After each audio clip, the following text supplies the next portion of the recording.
Assalamualaikum warahmatullahi wabarakatuh. Ketemu lagi dengan channel kami, Firman.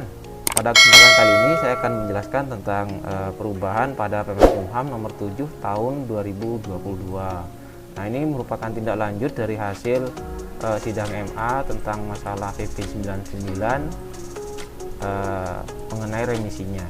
Nah, untuk lebih jelasnya saya jelaskan langsung ke listnya ya.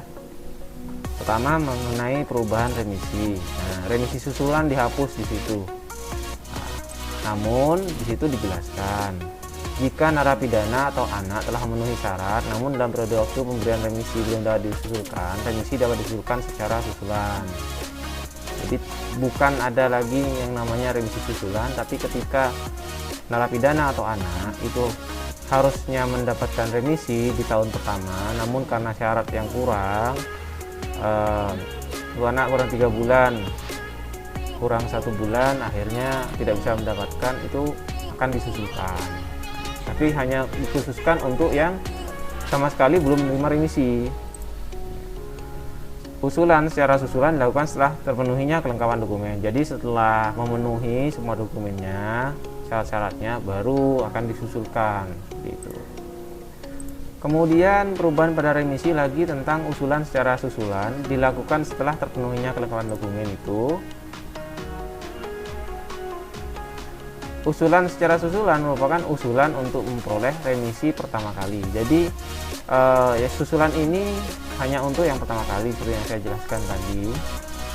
Remisi terbatas hanya untuk remisi umum dan atau remisi khusus sebesar remisi tahun pertama. Jadi untuk remisi lain-lain di video saya sebelumnya, jadi mengenai remisi kemanusiaan gitu ya, atau remisi tambahan, itu tidak termasuk di hitungannya di sini. Tapi yang dimaksud di sini khusus remisi umum dan remisi khusus ya, remisi khusus keagamaan ya. Nah, untuk syarat khusus PP 99 mengenai bersedia bekerja sama dengan penegak hukum untuk membantu membongkar perkara tindak pidana yang dilakukannya, ini dihapus. Jadi sudah tidak memerlukan syarat bersedia bekerja sama dengan penegak hukum untuk mendapatkan remisi khusus dan remisi umum.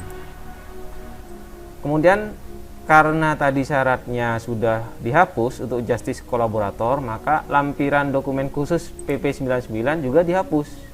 Bukan PP 99 yang dihapus, tapi syarat remisinya dihapus ya. Jadi surat keterangan bersedia bekerjasama untuk membantu membongkar tindak pidana yang dilakukannya yang ditetapkan oleh instansi penegak hukum ini dihapus.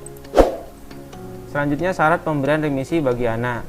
Nah, di sini ada tambahan, jika salinan akta kelahiran yang menerapkan bahwa anak belum berumur 18 tahun tidak dapat dipenuhi, maka Kepala LPKA mengeluarkan surat keterangan yang menyatakan anak belum berusia 18 tahun yang penghitungannya berpedoman pada usia yang tercantum dalam putusan pengadilan. Ya, mungkin si anak ini memang tidak punya keluarga ya sama sekali, jadi tidak punya kakak juga, tidak punya KTP, namun melakukan pelanggaran hukum sehingga kena pidana. Untuk mendapatkan remisi, akhirnya untuk syarat kakak tidak ada, maka akhirnya dibuatlah keputusan berdasarkan dari putusan pengadilan. Jika memang saat itu misal umurnya 16, 1 tahun ke depan bisa mendapatkan remisi dengan dibuatkan surat keterangan bahwa memang belum berusia 18 tahun. Seperti itu. Untuk remisi kemanusiaan di sini ya, perubahannya jika akta kelahiran atau surat keterangan kenal lahir tidak dapat dipenuhi. Jadi misal karena terlalu sepuh, berkasnya tidak ada ya, mencari itu susah, maka Kepala Lapas ini dapat mengeluarkan surat keterangan yang menyatakan narapidana telah berusia di atas 70 tahun yang penghitungannya berpedoman pada usia yang tercantum dalam putusan pengadilan. Misal di putusan pengadilan itu usianya 70 atau 71. Pidananya maksimal kan 1 tahun, jadi belum nyampe 1 tahun sudah jelas di atas 70, itu bisa memperoleh remisi kemanusiaan tentang yang usia ya di atas 70 tahun.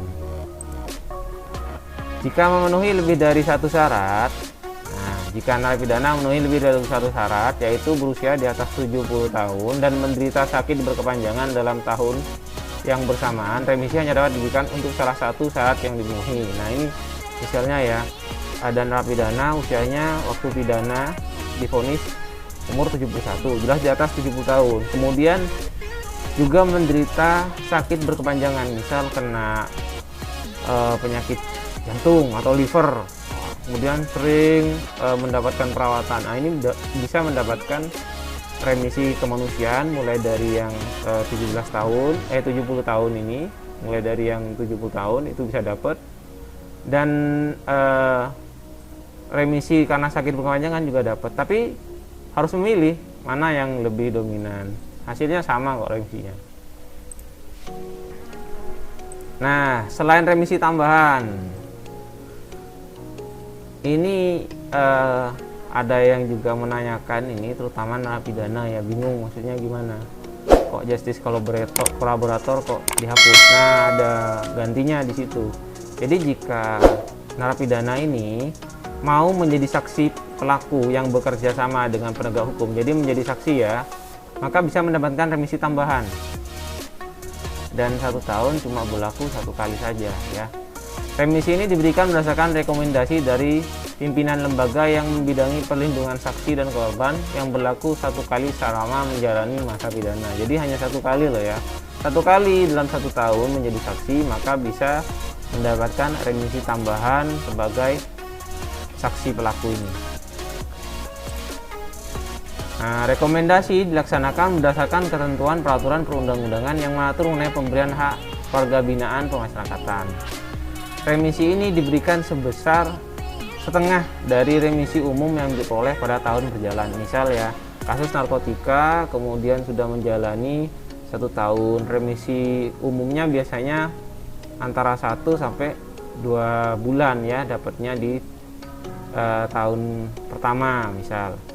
Karena mendapatkan tambahan setengah dari remisi umum, maka bisa mendapatkan 1,5 bulan atau 3 bulan untuk remisi umumnya, seperti itu. Nah, pengusulan remisi tambahan harus disertai dengan tanda bukti yang sah dari pejabat yang berwenang dan hanya dapat dipergunakan 1 kali untuk setiap pemberian remisi tambahan dari pejabat berwenang ya. Nah, ini belum ada mekanisme secara jelas yang kami dapat tentang bagaimana sih maksudnya pejabat yang berwenang ini. Mungkin akan saya update di video selanjutnya. Untuk pemberian remisi tambahan diberikan bersamaan dengan pemberian remisi umum ya. Jadi sudah dapat setengah dan itu digabung di 17 Agustus ya pemberiannya. Kemudian ada yang bertanya juga, pemberian pembebasan bersyarat bagi yang melakukan tindak pidana khusus ini bagaimana? Nah, syarat PB bersedia bekerjasama dengan penegak hukum untuk membantu membongkar perkara tindak pidana yang dilakukannya ya, khusus PP 99. Maksudnya ini kayak narkotika 5 tahun atau lebih ya, teroris, korupsi dan kejahatan lainnya yang dibahas di situ. Nah, itu syarat justice kolaborator dihapus. Itu saja yang dihapus. Jadi lainnya masih ada.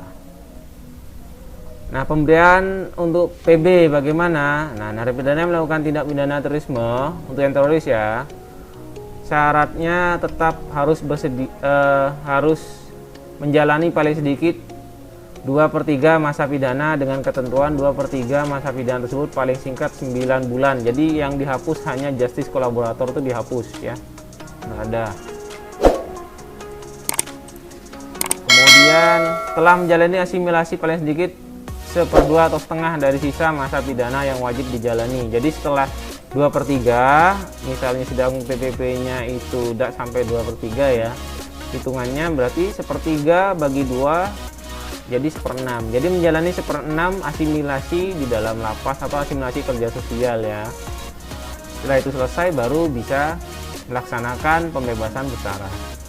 Telah menunjukkan kesadaran dan penyesalan atas kesalahan yang menyebabkan dijatuhi pidana dan menyatakan ikrar kesetiaan kepada negara RI ya, kemudian tidak akan mengulangi.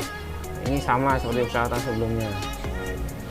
Kemudian narapidana yang dipidana penjara paling singkat 5 tahun karena melakukan tindak pidana narkotika. Nah, ini yang banyak ya.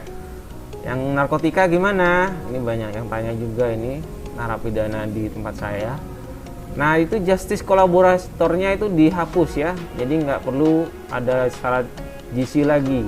Namun yang lain tetap berlaku, misal telah menjalani paling sedikit 2/3 masa pidana dengan ketentuan 2/3 masa pidana tersebut paling sedikit 9 bulan. Kemudian telah menjalani asimilasi paling sedikit setengah dari sisa masa pidana yang wajib dijalani. Kemudian selanjutnya untuk yang tipikor. Bagaimana yang tipikor? Nah, untuk tindak pidana korupsi, tindak pidana kejahatan terhadap keamanan negara, kejahatan hak asasi manusia yang berat, dan lain-lain ya. Nah, itu yang dihapus cuma justice kolaboratornya ya. Namun tetap menjalani paling sedikit 2/3 masa pidana dengan ketentuan 2/3 masa pidana tersebut paling sedikit 9 bulan. Telah menjalani asimilasi paling sedikit setengah dari sisa pidana yang wajib dijalani. Dokumennya bagaimana? Nah, bagi yang melakukan tindak pidana terorisme, korupsi ya, ini masih sama, yang dihapus cuma satu, surat keterangan bersedia bekerjasama untuk membantu membongkar tindak pidana yang dilakukannya yang ditetapkan oleh instansi penegak hukum. Jadi yang tipikor atau tindak pidana korupsi tetap harus bayar denda dan mengembalikan uang yang dikorupsi. Untuk yang teroris tetap harus ikrar ya. Kemudian yang sama di situ menjalani 2/3 masa pidana ditambah setengah asimilasi kerja sosial, biasanya di dalam lapas. Jadi tetap sama. Nah, ini perlu diperjelas ya. Untuk yang pasal Permenkumham nomor 7 tahun 2022 itu hanya penghilangan syarat justice kolaborator dalam putusan MA ya. Itu sebagai syarat untuk mendapatkan remisi, kemudian PB ya, itu dihapus khusus untuk PP 99. Nah, apakah justice kolaborator ini? Biar kalian paham, maksudnya adalah sebutan bagi pelaku kejahatan yang bekerja sama dalam pemberian keterangan dan bantuan bagi penegak hukum. Nah, jadi ini biasanya surat keterangan saja. Justice kolaborator dibuat oleh Polri atau dari kejaksaan ya biasanya. Nah, ini sudah tidak perlu dilengkapi. Namun bisa dapat tambahan, tapi bukan justice kolaborator kayaknya, karena dari bahasanya saja beda. Jika yang bersangkutan ini bersedia menjadi saksi pelaku, jadi mengungkap siapa sih komplotannya atau siapa sih bosnya, nah itu bisa dapat tambahan remisi setengah dari remisi umum. Mungkin itu saja penjelasan dari saya tentang perubahan pada Permenkumham nomor 7 tahun 2022. Jika ada yang ingin kalian tanyakan, silahkan tanyakan di kolom komentar di bawah ini ya. Jika kalian menyukai video ini, jangan lupa di like dan subscribe ya. Terima kasih. Assalamualaikum warahmatullahi wabarakatuh.